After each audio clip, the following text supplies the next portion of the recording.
Hey there, Grumpy Old Fart here.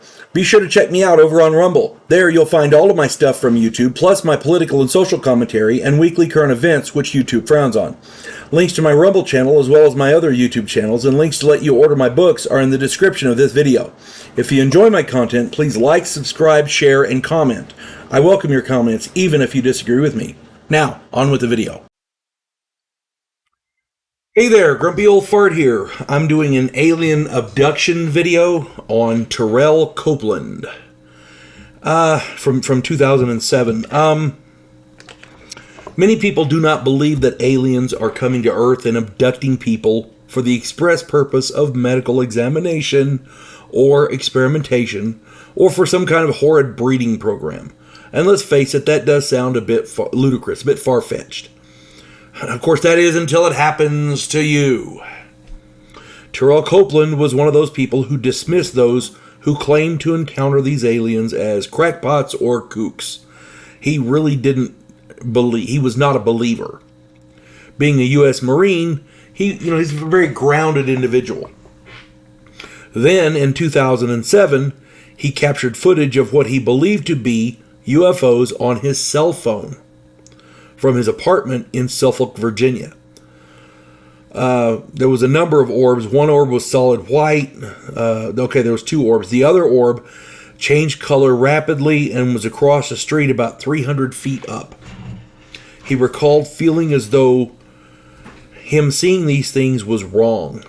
But he posted them online anyway, and that's when the problems began. He woke up from a nap that afternoon and someone was trying to get into his apartment. The doorknob was moving and he could hear scratching. He asked, "Who is it?" But there was no answer. He had a firearm on the table. He's a Marine, and amen, God bless him. He had a firearm there, but he could not move to get it. All he could do was look around. And talk. He couldn't physically move his body. Then he heard a voice through the door tell him, quote, "You don't need that weapon. We won't harm."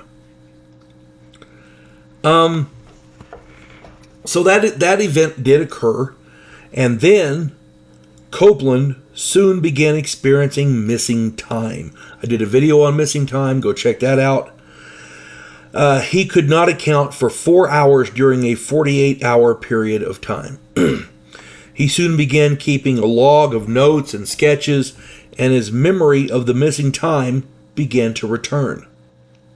He recalled being in a room with a woman whose features were not completely human. She had black eyes and an elongated skull. Another memory was that he was in a room somewhere alone. Then, after this with the woman, he was standing on his balcony waving at a cylindrical ship. So, it was in fact a UFO situation. A lot of people, whenever they you post something online and then somebody's messing with you, a lot of people think that would be the Men in Black. But to be perfectly honest, he waved at a cylindrical ship, so yeah, it was a UFO. Now, Copeland says that his abduction experiences have affected him in a profoundly positive way and have left him with the desire to be a better person. And that's cool. Terrell Copeland had a much better alien experience than most. He's had many more experiences since then. He's gotten videos of lights changing color in the sky and other things, a saucer, that kind of thing. And who are we to dispute him? Dude's a U.S. Marine. He's not, as far as we know, he's not suffering from any kind of PTSD or any other mental illnesses. The fact, in my opinion, for my part, the fact that he's a U.S. military member, specifically a Marine, says that he's a grounded individual and he's not making shit up.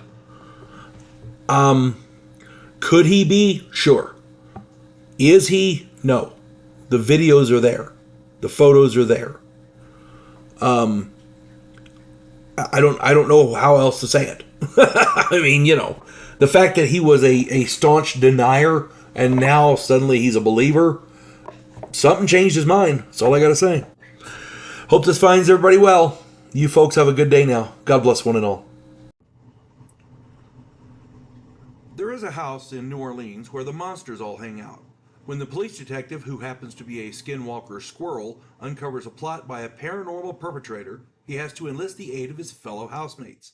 If you enjoy a modern, quirky take on historical mythology, check out my new original novel, The House Off Farrago Road. Please like, share, subscribe, and comment. I welcome your comments even if you disagree with me.